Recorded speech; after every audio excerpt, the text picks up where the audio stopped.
आपके क्षेत्र के 19 नंबर वार्डर ने जन संवाद कार्यक्रम में एक बड़ा मुद्दा उठाया है और मुद्दा यह है कि 20 लाख का टेंडर जो सफाई का होता था अब वो 60 लाख में तब्दील हो गया।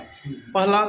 दूसरा है कि पहले सफाई कर्मी ज़्यादा थे जो प्रतिदिन संडे हो मंडे हो या कोई दिन हो प्रतिदिन आते थे, लेकिन आज के समय में वो सफाई कर्मी संडे को कहते हैं कि छुट्टी है। क्या सर कहेंगे, आप पर आरोप, गंभीर आरोप लगा है। इस पे मेरा ये कहना है कि जिस समय ये पिछले बार जो टेंडर हुआ था उसमें टोटल 22 लाख की योजना थी, जिसमें कि पूरे शहर के सफाई की व्यवस्था हुई थी। उस समय में जो पैसा हम लोग के पास आता था वो नगर पंचायत विक्रम से आता था।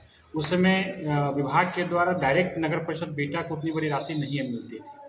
धीरे धीरे करके जैसे जैसे हम लोग आगे बढ़ते जा रहे हैं वैसे वैसे नगर परिषद बेटा भी बृहत होते जा रहा है और विकास का डिमांड भी होते जा रहा है।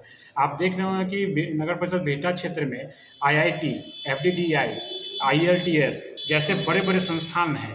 इसके अलावा यहाँ पर आने वाले समय में हवाई अड्डा भी प्रस्तावित है, साथ में कन्हौली जैसे क्षेत्र में बस अड्डा भी प्रस्तावित है। अगर इन चीज़ों को हम लोग देखें तो यहाँ पर देश से ही नहीं बल्कि विदेश से भी लोग यहाँ पर आएंगे। ऐसे परिस्थिति में क्या इतनी चीज़ों पर हम लोग क्या पूरे शहर का सफाई करा पाएंगे? नहीं करा पाएंगे। इसलिए हम लोग कई तरह की संसाधनों की आवश्यकता पड़ेगी, कई तरह के वाहन की आवश्यकता पड़ेगी। उन चीज़ों के लिए हमें चालक, तेल की व्यवस्था प्लस सफाई कर्मियों की व्यवस्था की ज़रूरत पड़ेगी। इन सभी चीज़ों को देखते हुए नगर परिषद बिहटा के सशक्त स्थायी समिति में इवेंट के बोर्ड में भी हम लोग के द्वारा निर्णय लिया गया है कि इन सारी चीज़ों को देखते हुए एक सुनिश्चित राशि तय की जाए। आखिर जब हम लोग पहले स्टार्ट किए थे उस समय में लगभग 14 टन के आसपास हम लोग उठाव करने का एक प्रस्ताव रखे हुए थे, लेकिन आज के डेट में अगर उस कचरे का मात्रा देखा जाए वो 35 से 40 टन हो चुका है। आखिर इतनी बड़ी मात्रा को क्या है यूं ही उठा दिया जाएगा? कहीं ना कहीं हमें संसाधन की आवश्यकता पड़ेगी। इसलिए इन चीज़ों को हम लोग जो है शहर की बेहतरी के लिए हम लोग इस चीज़ को, यानी कि सफाई कर्मियों, यह चीज़ सभी लोगों को पता है, लेकिन इसके बावजूद भी किसी पर्टिकुलर वार्ड पार्षद के द्वारा यह चीज़ बात को उठाया जाना अच्छा प्रतीत नहीं होता।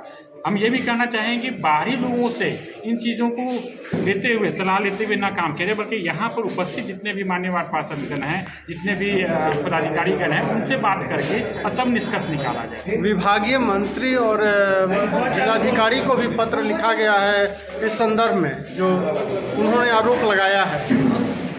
देखिए, आरोप लगाया गया है तो उसका हम जवाब आपको बता ही दिए कि भाई हम लोग क्यों इस तरीके से किए हैं। और ये कोई एक आदमी का निर्णय नहीं है, ये पूरे बोर्ड का निर्णय है कि भाई शहरी नगर परिषद बिहटा क्षेत्र में अच्छे से सफाई व्यवस्था हो, सुदृढ़ हो, इसके लिए हम लोग काम करते हैं। क्या यह जो आरोप, ये जो पत्र लिखा गया है विभागीय मंत्री को, इस पर क्या जाँच होनी चाहिए?